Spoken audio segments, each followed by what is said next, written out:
Olá, sejam muito bem-vindos a mais um encontro da Escola Bíblica Discipuladora. Nós estamos dando continuidade aqui à nossa série de estudos sobre as marcas de uma igreja viva. E você é nosso convidado para termos um tempo com a Palavra de Deus. Também temos usado no nosso tempo de estudo esse livro que foi divulgado no nosso primeiro encontro, 9 Marcas de uma Igreja Saudável, de Mark Dever. Eu gostaria de orar com você antes de começarmos essa sequência agora. Feche seus olhos, vamos orar. Senhor, nós te louvamos por esse tempo que teremos aqui de estudos. Muito obrigado pela tua palavra que é viva e eficaz. Hoje, quando falaremos sobre a igreja, uma mensagem, uma vida, uma dinâmica de igreja cristocêntrica, que o Senhor inspire os nossos corações. O Espírito Santo fala ao nosso coração a respeito do papel de Cristo na igreja. Nós pedimos isso em nome de Jesus. Amém. Muito bem, nós queremos começar esse tempo de conversa e de alinhar com vocês alguns conceitos, falando sobre alguns hábitos e costumes que talvez você que veio de uma outra igreja ou passou por outras igrejas ou que está aqui na nossa igreja há muito tempo, pode ter observado em algum lugar, às vezes na televisão, às vezes no rádio. Existem igrejas que o ministério delas é formado em cima daquilo que nós poderíamos chamar de uma igreja pastocêntrica e não uma igreja cristocêntrica. A gente vai tratar desse assunto hoje, né? Ou seja, uma igreja cristocêntrica é uma das marcas de uma igreja saudável. Então eu queria que você acompanhasse aqui conosco esse tema. Nós vamos falar aqui sobre vários textos da Bíblia e eu queria então convidá-lo a prestar muita atenção.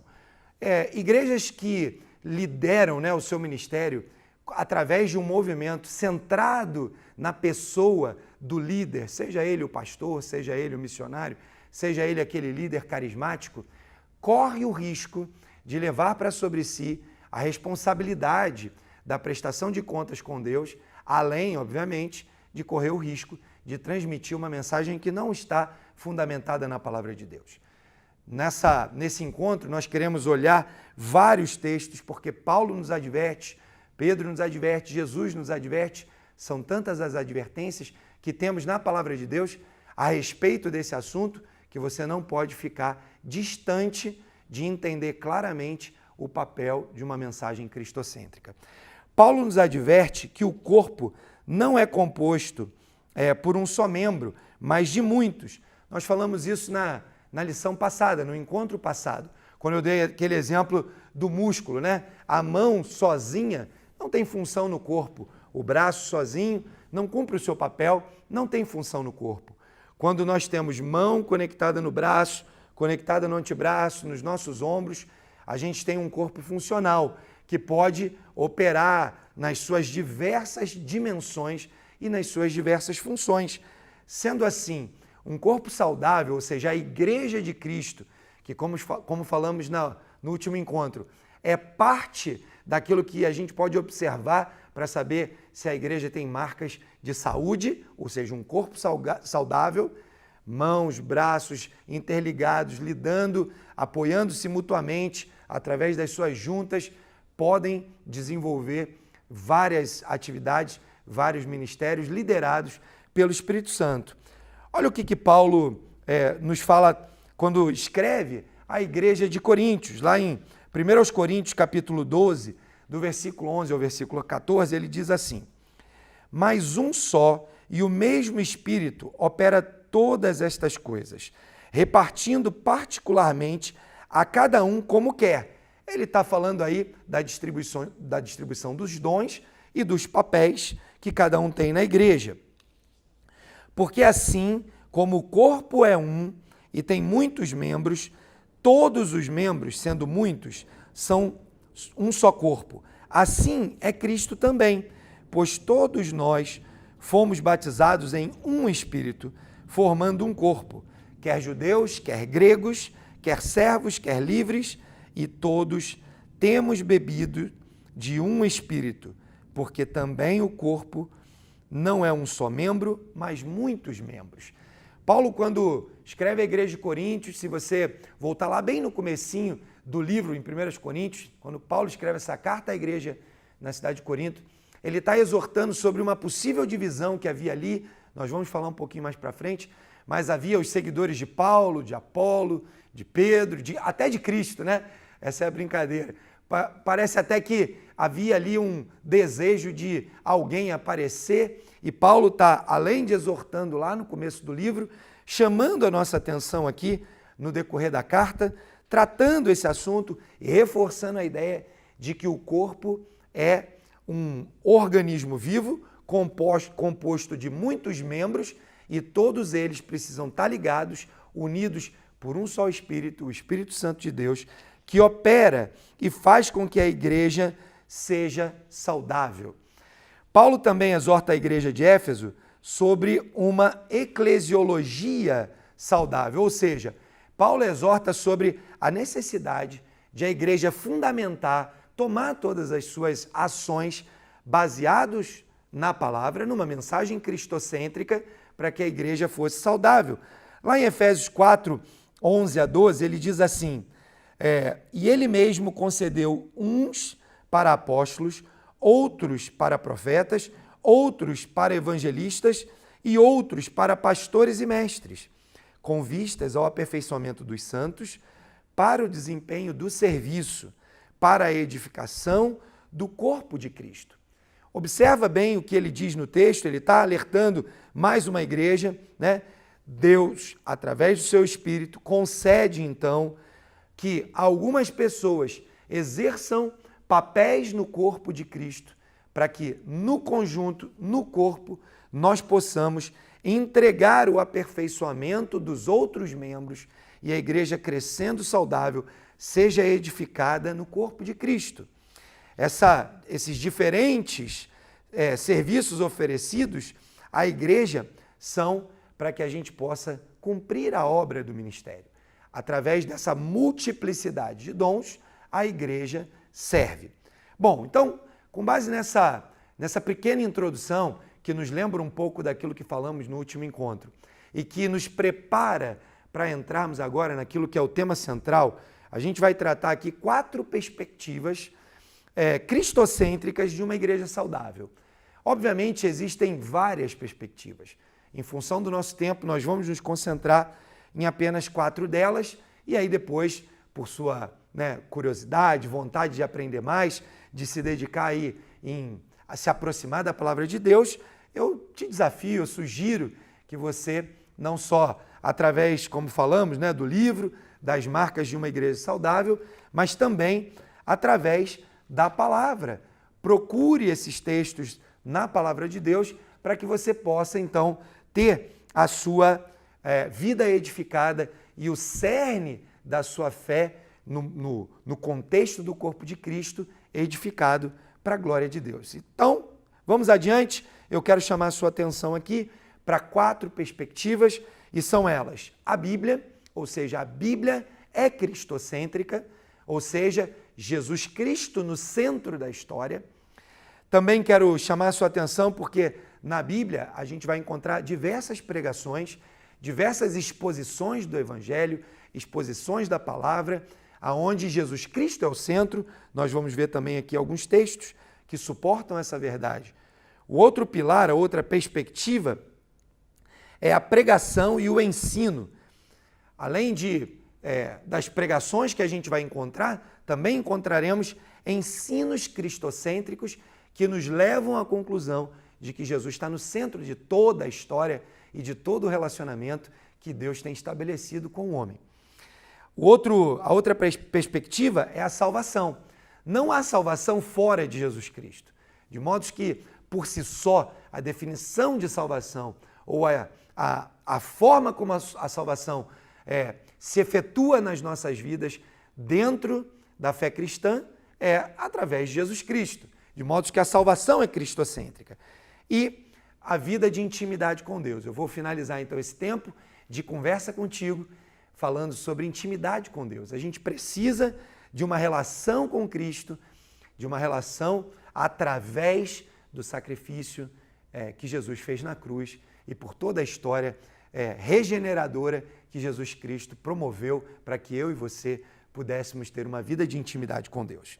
Bom, eu quero começar esse tempo falando então sobre a Bíblia é cristocêntrica, de Gênesis a Apocalipse. A gente vai encontrar Jesus sendo apresentado pelo próprio Deus no início, na criação, e vamos ver João falando da eternidade no livro de Apocalipse, referendando-se a Jesus Cristo todo o tempo. No Antigo Testamento, nós encontramos o que podemos chamar de tipologia. Então vamos lá, para não ficar aqui nenhuma impressão equivocada. Jesus, na realidade, vai nascer ali e exercer seu ministério no que a gente conhece no calendário cristão como ano zero. Antes de Cristo, nós temos toda a história da criação, os reis, os profetas, temos toda aquela gama de livros e história, cerca de 1.500 anos ali contados, E vamos ver por várias vezes o que a gente pode chamar de tipologia ou tipo de Cristo. Eu separei aqui um que é muito conhecido de todos nós, que é o evento entre Abraão e Isaque, quando Abraão é demandado por Deus a oferecer o seu próprio filho em sacrifício, lá no Monte Moriá. Você vai lembrar dessa história. Abraão começa a caminhar com seu filho Isaque em direção ao Monte Moriá, e Isaque já era um adolescente, um rapaz com bom entendimento. Ele olha para o pai, pergunta: pai, cadê o cordeiro do sacrifício, E a resposta que Abraão dá lá em Gênesis capítulo 22, versículo 8, é incrível, porque Abraão está subindo aquela montanha, seguro de que Deus haveria de prover uma solução para aquele problema. Nós sabemos que a história de Isaque é a promessa que Deus fez a Abraão e Sara de fazer uma grande nação.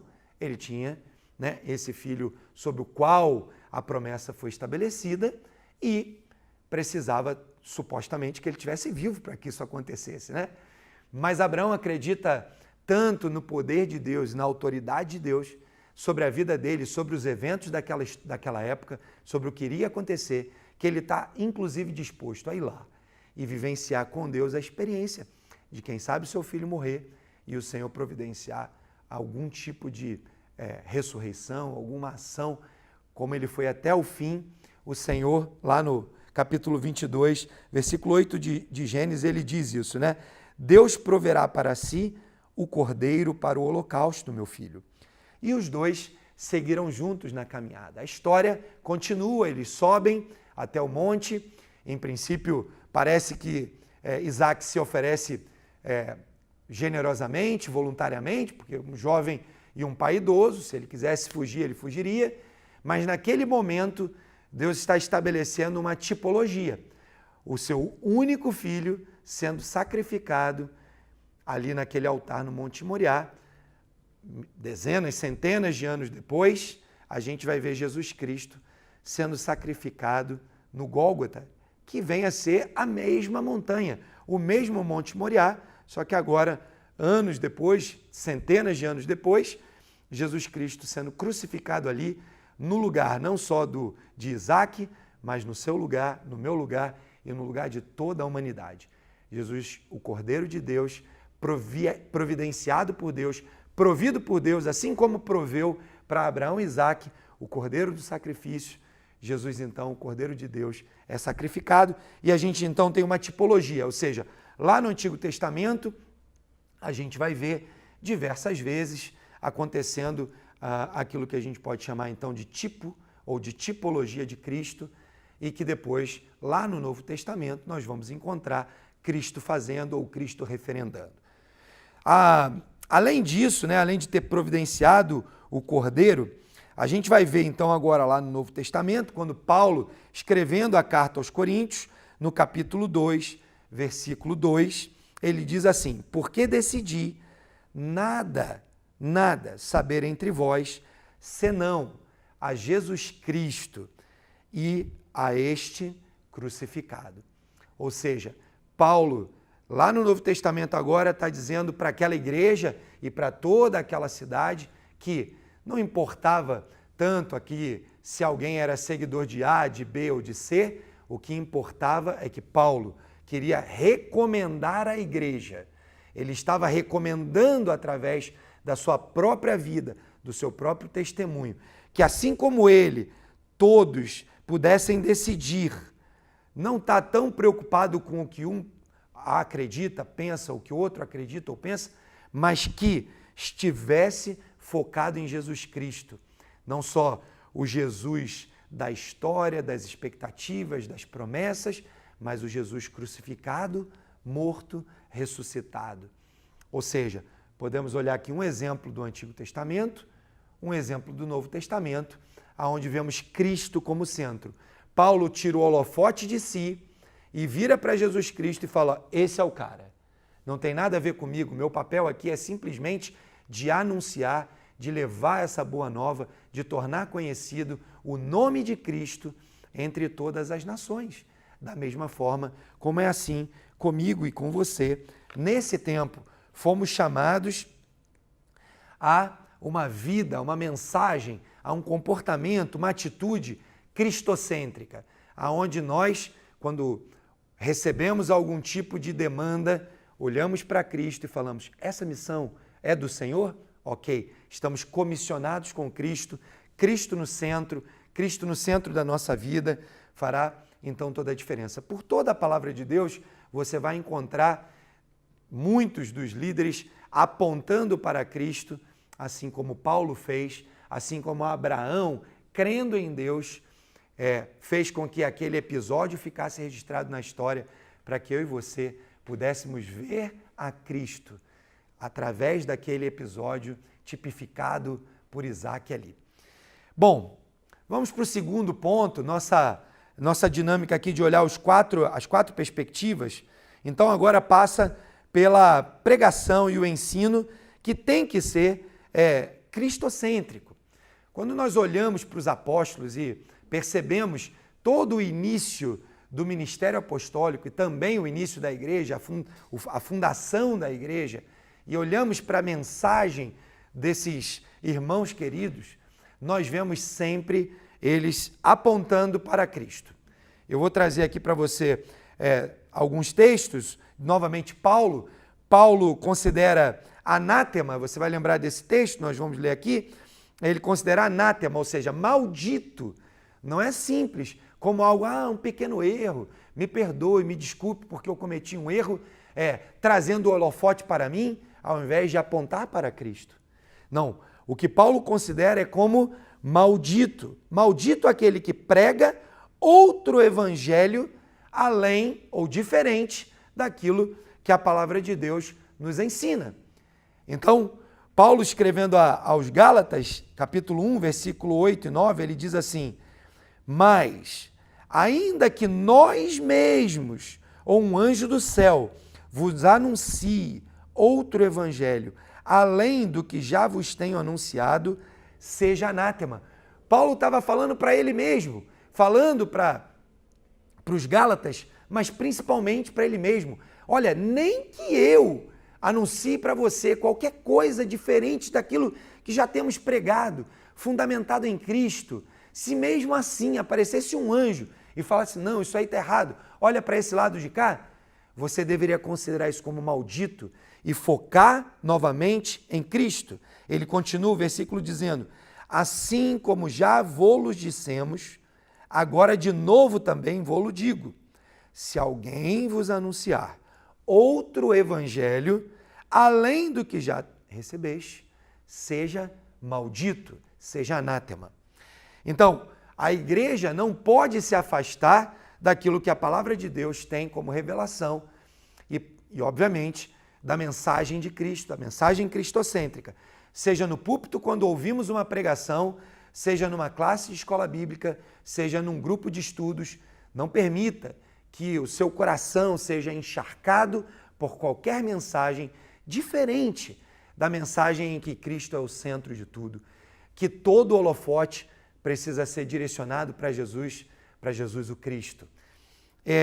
Continuando, Lucas, ali também no Novo Testamento, afirma que os apóstolos ensinavam de forma cristocêntrica. Olha o que Lucas relata no livro de Atos. Atos, capítulo 5, 38 a 42. Você pode abrir a sua Bíblia aí, se você puder, né? Atos capítulo 5, 38 a 42, Lucas, falando, ele diz o seguinte, ele registra o seguinte: e agora digo-vos, dai de mão a estes homens e deixai-os, porque se este conselho ou esta obra é de homens, se desfará. Mas se é de Deus, não podereis desfazê-la, para que não aconteça serdes também achados combatendo contra Deus. Lucas está falando, né, registrando ali na carta o seguinte: um monte de gente lutando contra o início da igreja. Ele está dizendo, olha, deixa essa turma que está falando isso de lado, foca aqui, ó. Se o que a gente está dizendo, se o que a gente está ensinando é de Deus, isso vai permanecer. Se não, será destruído, porque nós estaremos combatendo contra Deus e não a favor de Deus. Ele continua o texto dizendo, e concordaram com ele, e chamando os apóstolos e tendo-os açoitado, mandaram que não falassem no nome de Jesus, e os deixaram ir. Retirando-se, pois, da presença do conselho, regozijando-se de terem sido julgados dignos de padecer afronta pelo nome de Jesus. E todos os dias no templo e nas casas não cessavam de ensinar e de anunciar Jesus Cristo. Olha que interessante, vou ler novamente. E todos os dias no templo e nas casas não cessavam de ensinar e de anunciar Jesus Cristo. Querido, se você, por alguma razão, tem seguido, tem olhado, tem ouvido, né? Nós estamos num momento em que tem muito conteúdo nas redes sociais, muito conteúdo na internet. Se você tem seguido alguém, tem escutado algum conteúdo e Jesus não é o centro dessa mensagem, meu irmão, minha irmã, foge daí. Assim como Paulo disse aos Gálatas, isso é anátema, ou seja, isso é algo abominável. Da mesma maneira, Lucas está dizendo, olha, deixem esses de lado, foca em Jesus Cristo. Nós sabemos que a mensagem é sobre Cristo, então fique muito atento para que você não caia numa armadilha, né? Fique atento, se conecte em conteúdos que de fato exaltam a figura de Jesus Cristo como centro de todo o projeto de Deus para a humanidade. Paulo também fala sobre o conteúdo da sua pregação na primeira carta aos Coríntios, dizendo assim, ó, 1 Coríntios capítulo 1, versículo 23. Se você puder abrir sua Bíblia, queria que você também tivesse podendo manuseá-la, né? Uma oportunidade que você tem de ter contato com a palavra. Lá em 1 Coríntios, capítulo 1, versículo 23, Paulo diz assim, nós pregamos a Cristo crucificado. Nós pregamos a Cristo crucificado.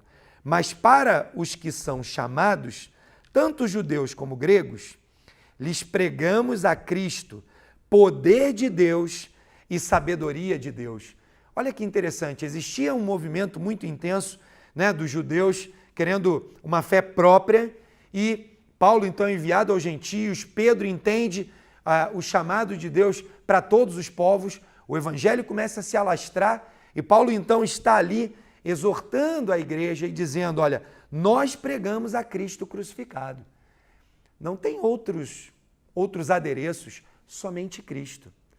E para aqueles que são chamados, sejam judeus ou gregos, ou seja, para todas as pessoas, para todos os povos, pregamos Cristo, o poder de Deus e sabedoria de Deus. Ou seja, quando estivermos olhando para a perspectiva da pregação e do ensino, meu irmão, não seja enganado.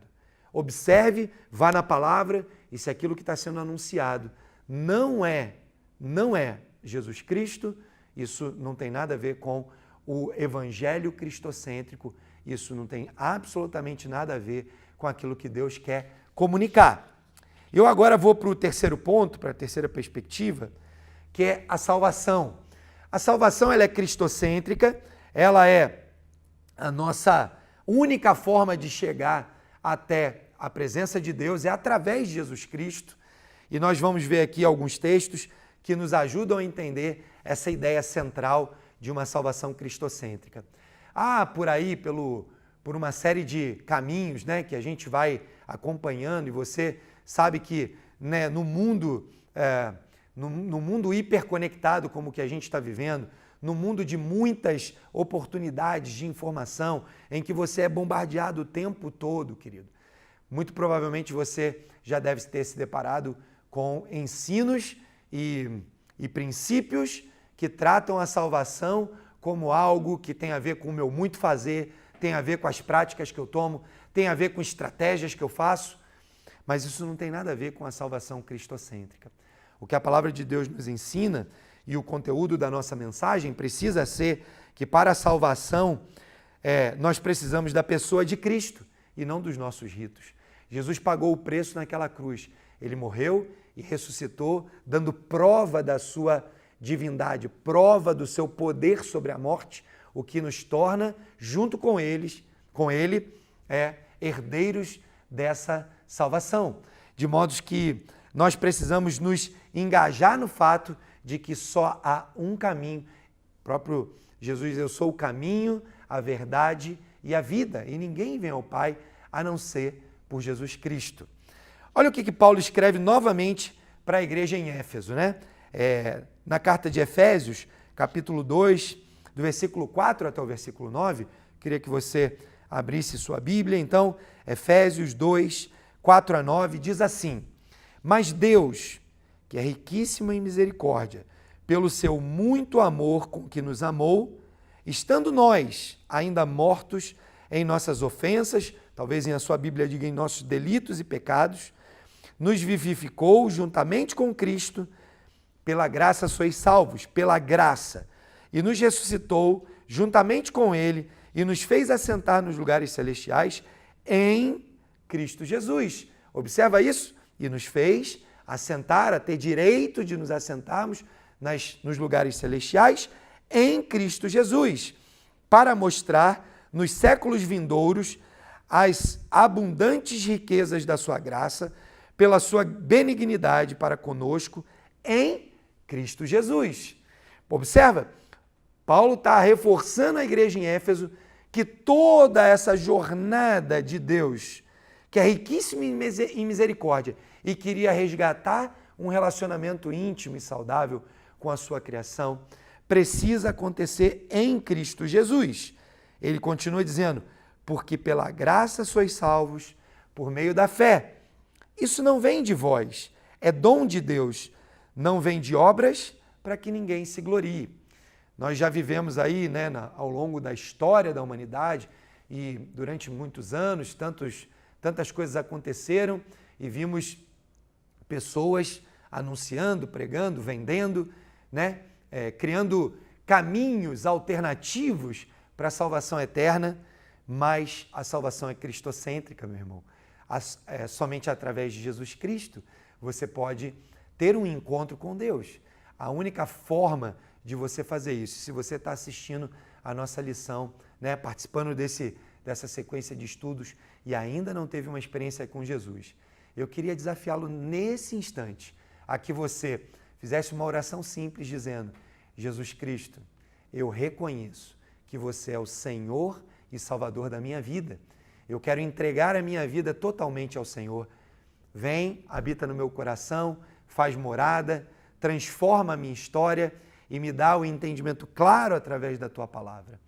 Com essa oração você se aproxima de Jesus, recebe o Espírito Santo no seu coração e aí você pode começar então a desenvolver uma relação de intimidade com Deus através do Espírito Santo. Então, se você ainda não tinha Jesus como Senhor e Salvador da sua vida, eu espero que você tenha feito essa oração. Se você ainda não fez, eu te desafio ainda hoje, antes de você ir dormir, antes de encerrar esse dia, que você pare um pouquinho, se conecte com Deus, fale Jesus Cristo, Jesus Cristo. Lembre-se disso, a salvação é cristocêntrica, não tem nada a ver com o que você possa fazer, não tem nada a ver com o que você possa escolher, apenas tem a ver com o que você pode dizer para Jesus. E Ele terá um tremendo regozijo, ele terá uma tremenda alegria de abrir os braços e dizer: vem aqui, servo bom e fiel, entra no reino, entra no meu gozo, entra na minha vida e vem viver a minha vida comigo. Essa é a estratégia de Deus para a salvação através de Jesus Cristo. Bom, eu quero continuar também dizendo para você que o poder para curar e salvar, da mesma maneira que a gente viu ali no texto aos Efésios, o poder para curar e salvar vem de Jesus Cristo, daquilo que ele fez na cruz. Não de nenhum homem ou de nenhum líder ou de alguém que possa escravizar você com algum tipo de mandinga, de simpatia, de rito religioso. Não, a salvação e a cura eterna, a cura da sua alma virá de um encontro pessoal com Jesus. Pedro e João estavam ali, tinham recém se encontrado com Jesus, Jesus prepara a ceia e Pedro e João então vão até o Sinédrio para poder conversar ali, pregar. Então eles são questionados por aqueles homens que estavam ali, qual era o poder que eles tinham para curar aquele paralítico que estava ali na frente do templo. Na famosa e célebre frase que os dois usam ali, né? Não tenho prata nem ouro, mas o que tenho te dou, levanta e anda. Então, quando a gente chega no capítulo 4, né, de Atos, isso acontece no capítulo 3 de Atos, no capítulo 4, do versículo 1 ao 20, então, eles são inquiridos, são questionados a despeito da sua pregação, da fé, da cura, como eles vinham fazendo aquilo. E nos versículos 9 a 12 eles dizem o seguinte: visto que hoje somos interrogados acerca do benefício feito a um homem enfermo e do modo como foi curado, seja conhecido de vós todos e de todo o povo de Israel, que em nome de Jesus Cristo, olha bem aqui, né? Mesmo eles sendo apóstolos, mesmo tendo um mandato de Jesus para ir e proclamar o Evangelho, assim como nós temos, mesmo tendo vivido ali do ladinho, convivido com Jesus, olha para quem que eles apontam? Não para si próprios, mas para Jesus Cristo, que em nome de Jesus Cristo, o Nazareno, aquele a quem vós crucificastes e a quem Deus ressuscitou dentre os mortos, em nome desse é que estas coisas são feitas diante de vós. Ele é a pedra que foi rejeitada por vós, os edificadores, a qual foi posta por cabeça de esquina, e em nenhum outro há salvação, porque também, debaixo do céu, nenhum outro nome há dado entre os homens pelo qual devamos ser salvos. Vejam que Pedro e João estão ali naquele embate com os líderes religiosos e eles querem saber como é que eles estão tão empoderados assim para fazer milagres, curas. Isso não era uma coisa que podia ser feito de qualquer forma, mas eles vão lá e anunciam Jesus, né? Apontam para Jesus Cristo. É em nome dele que nós fazemos isso. Nós vamos encontrar em muitos lugares pregações deturpadas que se perdem no emaranhado de ideias e práticas confusas. Talvez você esteja passando por isso. Quem sabe você está indo aí, né, e acompanhando determinados líderes, determinados conteúdos, e isso está gerando confusão na sua cabeça. Eu quero te desafiar a ficar focado em Jesus Cristo, né? Foque seu tempo, sua atenção em aprender mais a respeito de Jesus. A mensagem do Evangelho é simples e clara, aponta para Jesus, o Cristo. Paulo escreve para Timóteo, um jovem líder, né?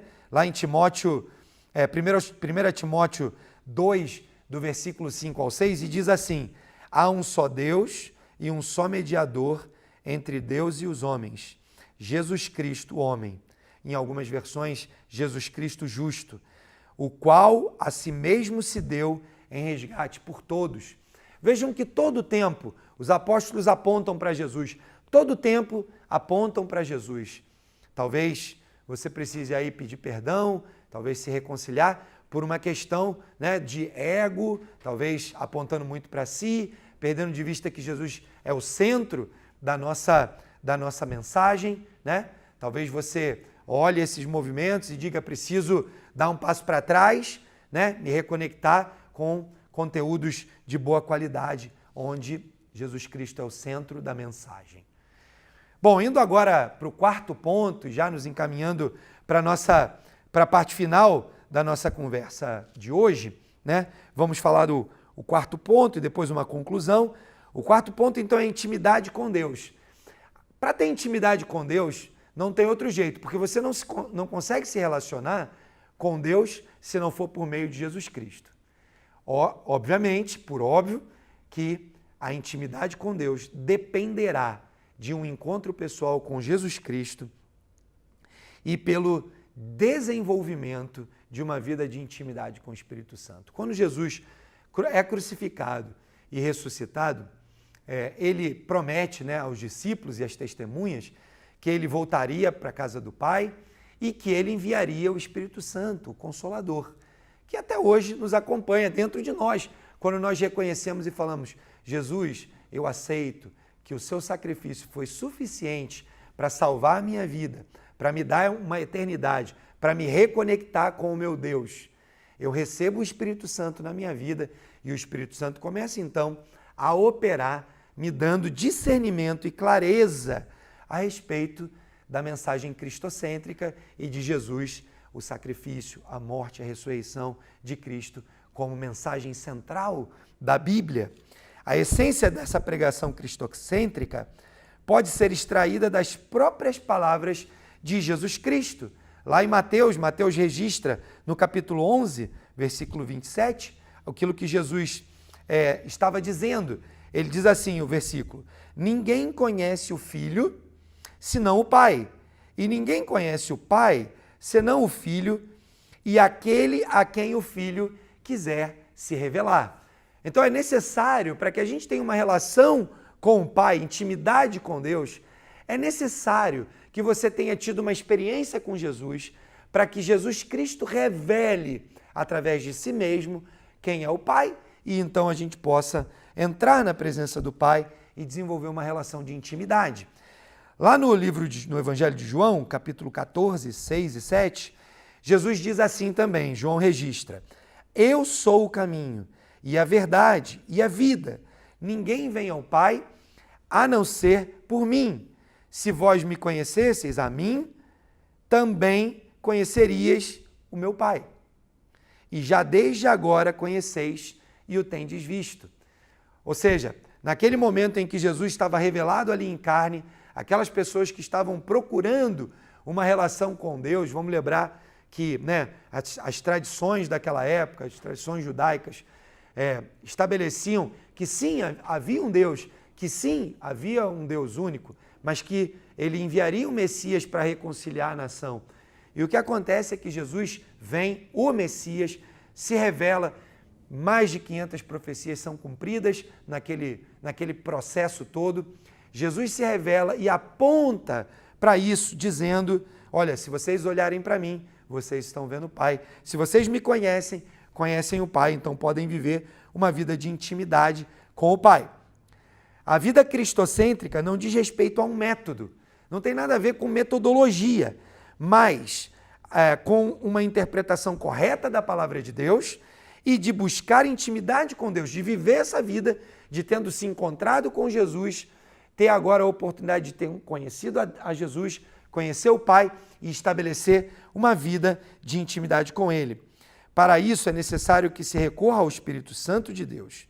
Havia uma divisão na igreja de Corinto, ali no começo, na primeira carta de Paulo aos Coríntios, ele fala disso, já comentei aqui anteriormente, uns são de Paulo, outros de Apolo, outros de Pedro. Havia uma divisão e uns diziam ser desse ou daquele. Mas quando Paulo continua o texto da carta aos Coríntios, na primeira carta aos Coríntios, no capítulo 2, olha o que ele diz ali no versículo 11 ao 16. Pois, quem dentre os homens sabe as coisas do homem, senão o espírito do homem, que nele está? Assim também, ninguém sabe as coisas de Deus, senão o Espírito de Deus. Ou seja, sem Jesus, nós temos aqui o espírito do homem. Com Jesus, recebemos o Espírito de Deus. E a partir do momento que recebemos o Espírito de Deus, estamos aptos a saber as coisas de Deus. Mas nós não recebemos o Espírito do mundo, mas o Espírito que provém de Deus, para que pudéssemos conhecer o que nos é dado gratuitamente por Deus. Então não tem a ver com dinheiro, não tem a ver com fazeção de coisas, não tem a ver com seu esforço, meu irmão. Tem a ver com o Espírito de Deus, as quais também falamos, não como palavras que a sabedoria humana ensina, mas com as que o Espírito Santo ensina, comparando as coisas espirituais com as espirituais. Ora, o homem natural não compreende as coisas do Espírito de Deus, porque lhes parecem loucura e não podem entendê-las, porque elas se discernem espiritualmente. Mas o que é espiritual discerne bem tudo, e ele de ninguém é discernido, porque quem conhece a mente do Senhor para que possa instruí-lo? Mas nós temos a mente de Cristo. Ou seja, Paulo está dizendo, rapaz, não importa se você é de Apolo, de Paulo, de Pedro, o que importa é se você recebeu Jesus Cristo como Senhor da sua vida, se o Espírito Santo habita em você, e a partir daí você passa a ter a possibilidade de ter a mente de Cristo. Recebendo a mente de Cristo, naturalmente você vai buscar uma vida de intimidade através da leitura, do conhecimento da palavra de Deus, através do desenvolvimento de uma vida discipular, através do desejo ardente de conhecer mais a Jesus, o Senhor e Salvador da sua vida. O convite desse encontro é para que você entenda que não há nada que você possa fazer a não ser entregar a sua vida a Jesus Cristo, e isso transformará a sua vida completamente. E a mensagem de uma igreja saudável, uma das marcas que queremos trabalhar com você, é que uma igreja saudável tem uma mensagem cristocêntrica. Jesus está no centro de todas as coisas. Jesus começava os preparativos da última ceia com os discípulos e ele começa a contar para os discípulos ali cenários futuros da eternidade. Conversa, esse tipo de conversa é uma conversa mais para os íntimos, né? Estava ali naquele processo da ceia, aquelas pessoas que andavam com ele, e culmina ali no capítulo 14, no versículo 26, dizendo: mas o conselheiro, o Espírito Santo, que o Pai enviará em meu nome, lhes ensinará todas as coisas e lhes fará lembrar de tudo que ele disse. Ou seja, Jesus já começa a anunciar para aqueles que estavam ali na sua comunhão, preparando já a sua partida, o processo da sua crucificação, conversando com os discípulos, dando a eles vários ensinamentos, várias orientações, mas ele chama a atenção para os discípulos. Gente, eu vou ser crucificado, vou ressuscitar, todas essas coisas vão acontecer, mas o Pai vai enviar o Espírito Consolador, aquele que vai caminhar com vocês, que vai ensinar todas as coisas e fará você lembrar de todas as coisas que ele tem ensinado.